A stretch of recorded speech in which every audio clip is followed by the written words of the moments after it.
በዙሪያችሁ ከዚህ ቀጥሎ የምናያቸው ሰዎች ካሉ ሕይወታችሁ በፍጹም አይቀየርም። የነገው ማንነታችሁ ዛሬ አብሯችሁ ቡና ከሚጠጡት ከሚያወሯችሁና ሐሳብ ከምትለዋወጡት ሰው ጋር በእጅጉ የተቆራኘ ነው። ወደ መጀመሪያዎቹ ሰዎች ከማለፌ በፊት ግን ጉዳዩን በደንብ ግልጽ ለማድረግ ይህን ልበላችሁ። እኛ የሰው ልጆች በማህበራዊ ሕይወት ውስጥ የምንኖር እንደመሆናችን መጠን በዙሪያችን ባሉ ሰዎች የመቀረጽ ዕድላችን እጅግ ከፍተኛ ነው። ሳይንሱም ሆነ የሕይወት ተሞክሮ እንደሚያረጋግጡት እናንተ በዙሪያችሁ ካሉትና በጣም ከምትቀርቧቸው የአምስት ሰዎች አማካይ ውጤት ናችሁ። የምታስቡት ሐሳብ፣ የምትናገሩት ቃል፣ የምታሳዩት ባህሪና የምትመኙት የሕይወት ደረጃ በዙሪያችሁ ባሉ ሰዎች ልክ የተወሰነ ነው። እናንተ ለመለወጥ ለማደግና ወደ ከፍታ ለመውጣት ስትመኙ በዙሪያችሁ ያሉት ሰዎች ግንባር ቀደም እንቅፋቶቻችሁ ወይም ደጋፊዎቻችሁ ሊሆኑ ይችላሉ። ልክ በአንድ ክፍል ውስጥ ያለ የሙቀት መጠን በክፍል ውስጥ ባሉ ነገሮች ሁሉ ተጽዕኖ እንደሚኖረው ጓደኞቻችሁና የቅርብ ሰዎቻችሁ የአእምሮ ደረጃም በእናንተ ላይ ተጽዕኖ ይኖረዋል። ወደ ላይ ለመውጣት ስትሞክሩ ወደ ታች የሚጎትቷችሁ፣ ብርሃን ለማየት ስትመኙ በጨለማ የሚጋርዷችሁ ሰዎች ካሉ ለውጥ ለነሱ ብቻ ሳይሆን ለእናንተም የማይታሰብ ህልም ይሆናል። ለውጥ የሚጀምረው ከውስጥ ቢሆንም የውስጥ ለውጣችሁ ግን በውጭ ባሉ ሰዎች ተጽዕኖ ሊቀጭጭ ወይም ሊያብብ ይችላል። በዚህ ቪዲዮ በሕይወታችሁ ውስጥ ለውጥ እንዳይመጣ አፍነው የሚይዟችሁን 10 አይነት ሰዎች እናያለን። እነዚህ ሰዎች በዙሪያችሁ እስካሉ ድረስ የቱንም ያህል ብትለፉና ብትጥሩ ውጤታችሁ ዜሮ ሆኖ ሊቀር ይችላል። ለውጥ ከፈለጋችሁ መጀመሪያ መለወጥ ያለበት የልባችሁ ሐሳብ ብቻ ሳይሆን በዙሪያችሁ ያለው የሰው ክበብ ጭምርም ነው። ዛሬ የምትሰናበቷቸው ሰዎች ነገ ለምትሆኑት አዲስ ማንነት መወለድ ዋነኛ ምክንያት ነው። አሁን ወደ መጀመሪያዎቹ ሰዎች እንለፍ። ልብ በሉ፣ ለውጥ ማለት አሮጌው ማንነት ጥሎ አዲስ ማንነትን መልበስ ማለት ነው። የትላንት ናፋቂዎች የምንላቸው ሰዎች ግን እናንተን የሚያውቋችሁ በትላንት ስህተታችሁ፣ በትላንት ድክመታችሁ ወይም በትላንት ታሪካችሁ ብቻ ነው።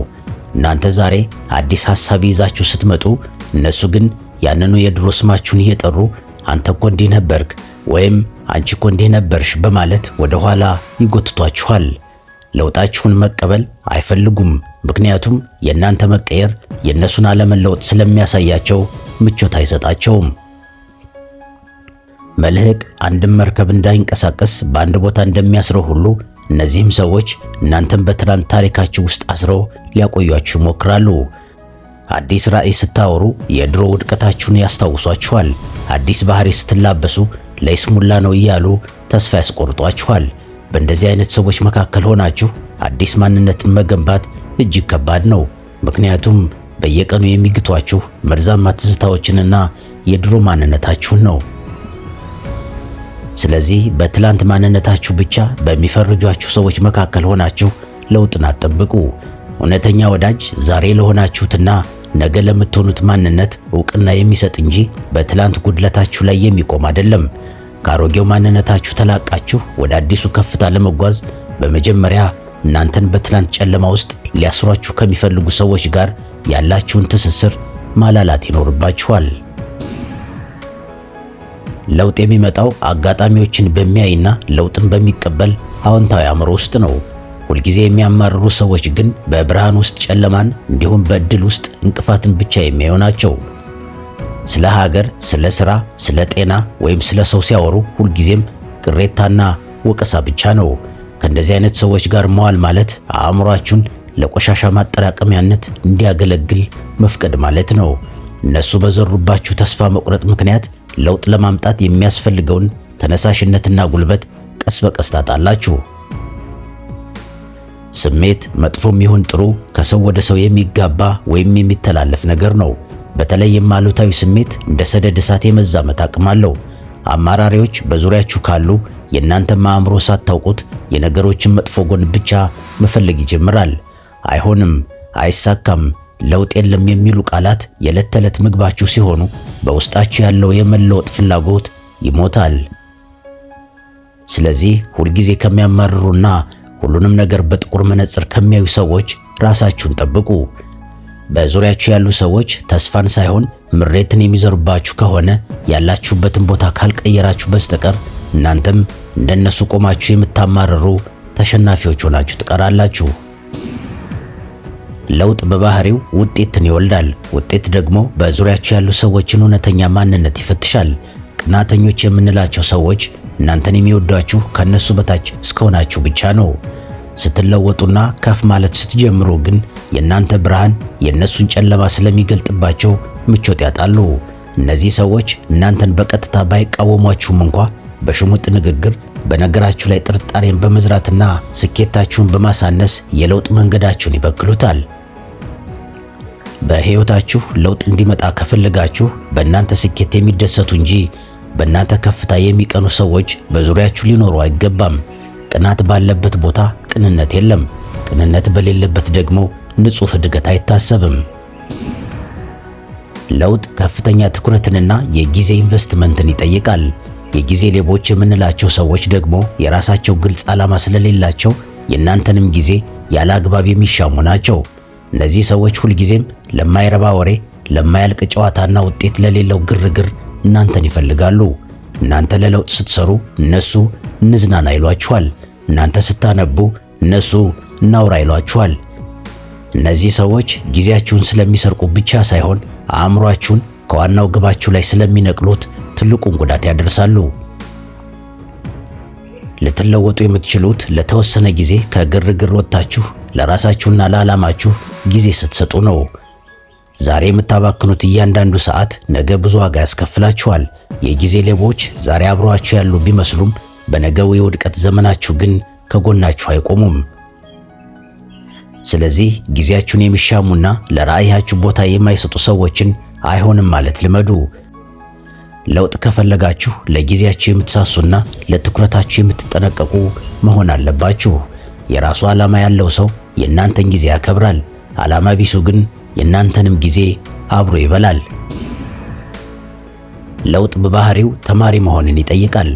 ሁሉንም አውቃለሁ የሚሉ ሰዎች በዙሪያችሁ ካሉ ግን አዲስ ነገር እንድትሞክሩ ወይም የተለየ እይታ እንዲኖራችሁ እድል አይሰጧችሁም። እናንተ አዲስ ሐሳብ ስታመጡ ይህንን እኮ እናውቀዋለን፣ ይህ እኮ የድሮ ተሞክሮዬ ነው ወይም ተመራምረን ጨርሰነዋል በማለት የፈጠራ ስሜታችሁን ከጅምሩ ይገድሉታል።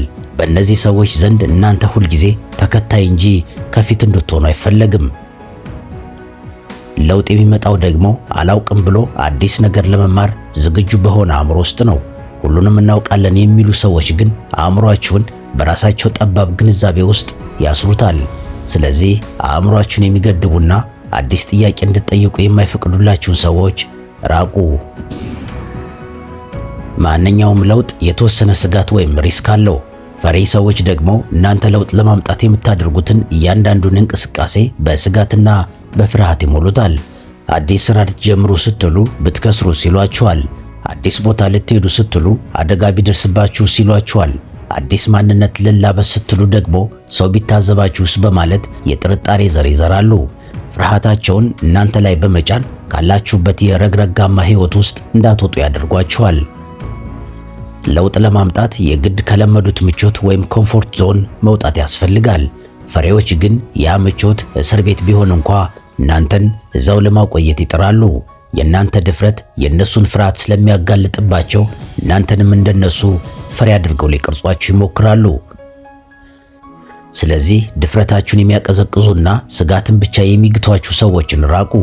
በዙሪያችሁ ያሉ ሰዎች ጥንቃቄ በሚል ስም ሰንሰለት የሚሆኑባችሁ ከሆነ ያሰባችሁት ከፍታ ላይ መድረስ ህልም ብቻ ሆኖ ይቀራል። ለውጥ ጽናትንና ግልጽ የሆነ መመሪያን ይፈልጋል። ተለዋዋጮች የምንላቸው ሰዎች ደግሞ ዛሬ ያመኑትን ነገ የሚክዱ፣ ጠዋት የደገፉትን ማታ የሚቃወሙና የራሳቸው የሆነ ጽኑ እምነት የሌላቸው ናቸው። ከእነዚህ አይነት ሰዎች ጋር መዋል ማለት አቅጣጫው በየደቂቃው በሚቀያየር ነፋስ ውስጥ እንደመጓዝ ማለት ነው። እናንተ በአንድ የለውጥ መስመር ላይ ስትጓዙ፣ እነሱ ግን በየቀኑ በሚያመጡት አዲስ ግርግርና ሐሳብ የእናንተን ትኩረትና ጽናት ያናጉታል። ለውጥ የሚመጣው በአንድ ዓላማ ላይ ረጅም ጊዜ በመጽናት ነው። ነገር ግን በዙሪያችሁ ያሉ ሰዎች እንደ አየር ሁኔታ የሚቀያየሩ ከሆነ የእናንተም የውስጥ ሰላም ይናወጣል። የነገሮችን ትክክለኛነት የምትመዝኑት በሰዎች ስሜት እንጂ በእውነት ላይ እንዳይሆን ያደርጓችኋል። ከእንደዚህ አይነት መሰረት ከሌላቸው ሰዎች ጋር መዋል እናንተንም መሰረተ ቢስ ያደርጋችኋል። ስለዚህ በቃላቸውና በባህሪያቸው የማይጸኑ ሰዎችን ራቁ። እውነተኛ ለውጥ ብዙ ጊዜ ከሰዎች አመለካከት ጋር ይጋጫል። ለሰው የሚኖሩ ሰዎች ግን በዙሪያችሁ ካሉ የእናንተን ለውጥ በሰው ሚዛን ብቻ ይለኩታል። እናንተ የተሻለ ነገር ለማድረግ ስትነሱ ሰው ምን ይልሻል፣ እንዲህ ብታደርግ ሰው ይታዘብሃል በማለት የእናንተን ነፃነት ይገድቡታል። የሰውን ይሉኝታ እንደ ሰንሰለት በእግራችሁ ላይ በማሰር ወደ ፈለጋችሁት ማንነት እንዳትሸጋገሩ እንቅፋት ይሆኑባችኋል። ለውጥ ለማምጣት አንዳንድ ጊዜ የሰዎችን ትችትና መገለል መቻል ይጠይቃል። በዙሪያችሁ ያሉ ሰዎች ግን ሰው እንዳይሰማ በሚል ፍርሃት የተሞሉ ከሆኑ እናንተ የሚያስባችሁትን ትልቅ ለውጥ ትታችሁ ተራ ሰው ሆናችሁ ትቀራላችሁ። የእናንተን ማንነት የሚወስነው የሰው ዓይን እንጂ የእናንተ ፍላጎት እንዳይሆን ያደርጉታል። ስለዚህ የሰውን ወሬና ትችት ከራሳቸው ደስታና እድገት በላይ ለሚያስቀድሙ ሰዎች ቦታ አትስጡ። ለውጥ የሚመጣው ለራስ እውነት ታማኝ በመሆን እንጂ የሰውን ይሉኝታ በመመገብ አይደለም። በሰው ልክ ለመኖር የምትሞክሩ ከሆነ የራሳችሁን ማንነት መቼም ቢሆን አታገኙትም። ልብ በሉ፣ የለውጥ ጉዟችሁ ትልቁ ፈተና ግልጽ ጠላት ሳይሆን በወዳጅነት ስም የሚቀርቧችሁ ስውር ተቃዋሚዎች ናቸው። እነዚህ ሰዎች ስለ እናንተ አስበን ነው በሚል ሽፋን አዲስ የምትጀምሩትን ነገር ሁሉ ትንሽ ብትቆይ ይሻላል፣ ይህ እኮ ላንተ አይመጥንም፣ ወይም ሰዎች እንዳይስቁብሽ ብለን ነው በማለት ገና ሳይጀመር እቅዳችሁን ይገድላሉ። እናንተን ከፍ የሚያደርግ ነገር ሲገጥማችሁ በውጭ የተደሰቱ ቢመስሉ እንኳ በውስጣቸው ግን እንዴት ከኛ በለጠ የሚል ስውር ጦር ይይዛሉ። እነዚህ ሰዎች ጥቃታቸውን የሚሰነዝሩት በምክር፣ በቀልድ ወይም በጭንቀት መልክ ነው። ለውጥ ለማምጣት የሚያስፈልጋችሁን በራስ መተማመን በስውር ጥርጣሬ ይተኩታል። በዙሪያችሁ እንዲህ አይነት ሰዎች ካሉ እናንተ ሳታውቁት በራሳችሁ አቅም ላይ ጥርጣሬ ይገባችኋል። በፈገግታ የታጀበው ምክራቸው እናንተን ከከፍታችሁ የሚያወር መርዛማ መሳሪያ ነው። ስለዚህ ውጤታችሁን የሚቀንሱ እንጂ የማይጨምሩ ወዳጅ መሰል ሰዎችን በጥንቃቄ ለዩ። ለውጥ ከፈለጋችሁ በድካማችሁ ጊዜ አይዞህ የሚል እንጂ ገና ሳትጀምሩት እንድትሸነፉ ቢከሽፍስ እያለ የፍርሃትና የጥርጣሬ መርዝ በውስጣችሁ ከሚዘራ ሰው ራቁ። ራዕያችሁን በምቀኝነት ጭጋግ ለሚጋርዱባችሁ ሰዎች ቦታ አትስጡ። እውነተኛ ለውጥ ነፃነትንና የራስ ማንነትን ማግኘት ነው። በዙሪያችሁ ግን እናንተን መቆጣጠር የሚፈልጉ በራሳቸው ፍላጎትና ስርዓት ውስጥ ብቻ እንድትኖሩ የሚያስገድዱ አምባገነን ሰዎች ካሉ ለውጣችሁ ለነሱ ስጋት ነው። መለወጣችሁ እናንተን ለመቆጣጠር አስቸጋሪ ስለሚሆንባቸው ሁልጊዜም በእነሱ ስር እንድትቀሩና የእነሱን ትዕዛዝ ብቻ እንድትፈጽሙ ይጥራሉ። ማንነታችሁን የእነሱ አገልጋይ በማድረግ የራሳችሁን ህልም ያስረሷችኋል። እነዚህ ሰዎች በገንዘብ፣ በእውቀት ወይም በስልጣን እናንተን በማንበርከክ የራሳችሁን መንገድ እንዳትከተሉ ያደርጓችኋል። እናንተ ለውጥ ለማምጣት ስትነሱ ከኔ ውጭ ማን አለ ወይም እኔ ካረዳው ሻትቺን በማለት አቅማችሁን ያሳንሱታል። ስለዚህ የእናንተ ማንነትና ውሳኔ ለመንጠቅ የሚሞክሩ ሰዎችን ራቁ። ለውጥ የሚመጣው ለራሳችሁ ህይወት ኃላፊነት ስትወስዱ እንጂ የሌላ ሰው አሻንጉሊት ስትሆኑ አይደለም። የራሱን አቅጣጫ መምራት የማይችል ሰው የትም አይደርስም። ነፃነታችሁን የሚያከብርና ለውጣችሁን የሚደግፍ አጋር ብቻ ነው ወደ ስኬት ማማ የሚወስዳችሁ። ልብ በሉ፣ ለውጥ የውሳኔ ውጤት ብቻ ሳይሆን የአካባቢም ውጤት ነው። ዛሬ በዙሪያችሁ ያሉ ሰዎች የእናንተን ነገ እየቀረጹት ነው። እነዚህ የጠቀስናቸው 10 አይነት ሰዎች በዙሪያችሁ እስካሉ ድረስ የእናንተ የመለወጥ ጥረት እንደ ውሃ ላይ ስዕል በቀላሉ የሚጠፋ ይሆናል። በዙሪያችሁ ያሉ ሰዎችን መለወጥ አትችሉ ይሆናል። ነገር ግን እናንተ የምትሉበትን የሰው ክበብ መለወጥ ትችላላችሁ። የተሻለ ህይወት ከፈለጋችሁ ህልማችሁን የሚጠብቁ፣ ለውጣችሁን የሚናፍቁና ወደፊት እንድትራመዱ ጉልበት የሚሆኗችሁን ሰዎች ፈልጉ። ክበባችሁን አጽዱ። ያኔ ለውጥ በራሱ ጊዜ በራችሁን ያንኳኳል። እስካሁን አብራችሁኝ ለነበራችሁ ምስጋናዬ ከልብ ነው። ለዛሬ ከዚህ ጋር ይብቃኝ። በሌላ ጊዜ በሌላ ሐሳብ እስካገኛችሁ መልካም ሁሉ ከእናንተ ጋር ይሁን።